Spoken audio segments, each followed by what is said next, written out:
Hello everyone, আসসালামু আলাইকুম। আমার জানা মতে বাংলাদেশের 99% মানুষই চকলেটস, আইসক্রিম এগুলো খুব বেশি পছন্দ করে। আর 1% যারা আছে তাদেরকে বলবো তোমরা এটা ট্রাই করো, তোমরা সবাই এটা ট্রাই করো। যারা চকলেটস পছন্দ করো না তারাও কিন্তু একদম ফ্যান হয়ে যাবে। তো আজ আমি আপনাদের দেখাতে চলেছি একদম নতুন কিন্তু একেবারে অসাধারণ একটা চকলেট ব্র্যান্ড।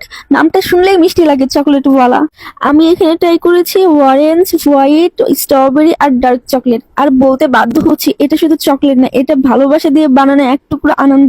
না বেশি মিষ্টি আর না কম, আর সবচেয়ে বড় কথা না কোনো কেমিক্যাল, না কোনো প্রিজারভেটিভ, একদম হাতে বানানো। আর প্যাকেজিং একদম গিফট করার মতো সুন্দর। প্রিয়জনের জন্য কিছু স্পেশাল খুঁজে থাকেন অথবা নিজেকে একটু মিষ্টি ট্রিট দিতে চান, চকলেট ওয়ালা নিঃসন্দেহে আপনার সেরা পছন্দ হতে পারে। যদি বলো আমার কাছে কোনটা বেস্ট লাগছে, বিশ্বাস করো আমার কাছে চারটা ফ্লেভারই অনেক ভালো লাগছে। সবার ফ্যামিলিতে একজন করে থাকে যে এই চকলেট পছন্দ করে না, তো আমি সাজেস্ট করবো তুমি এই চকলেটটা তাকে গিফট করো বা তাকে একবার এই চকলেটটা টেস্ট করো, বিশ্বাস করে সে একদম ফ্যান হয়ে যাবে, এটা আমি গ্যারান্টি দিয়ে বলতে পারবো। তো তোমরা যারা যারা এটা নিতে চাও আমি তাদের পেজ মেনশন করে দেবো, তোমরা তাদের থেকে এটা নিতে পারো।